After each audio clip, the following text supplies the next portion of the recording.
Ahoj, jmenuji se Markéta Sukovičová, je mi 35 let, pocházím z královského města Kadaň a pracuji jako všeobecná sestra specialistka na chirurgii v nemocnici na Homolce, kde se specializujeme na onkochirurgii.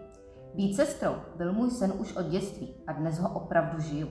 Na mé práci mě nejvíc baví, že můžu být pro lidi oporou v jejich nejtěžších chvílích. Když zrovna nejsem zdravotní sestrou, tak jsem ve volném čase trochu kuchařka, pekařka, zahradnice, vášnivá turistka, sportovkyně, komparzistka nebo odborný konzultant u filmu. K tomu se věnuji mým kocourkům, kteří jsou pro mě velké chlupaté štěstí. Do soutěže jsem se přihlásila proto, abych upozornila na to, jak důležitá je prevence nádorových onemocnění. Na našem oddělení vidím lidi, kterým rakovina změnila život.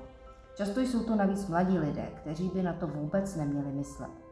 Ráda bych tak lidem připomněla, že včasné vyšetření může znamenat rozdíl mezi zdravím a nemocí. Proč bych měla vyhrát? Těžko říct. Dělám to, co mě baví a co považuji za smysluplné. Když můžu někomu trochu ulehčit jeho cestu, beru to jako největší odměnu. Pokud si tedy myslíte, že jsem pro vás natolik sympatická, abyste mi poslali svůj hlas, budu za něj moc ráda.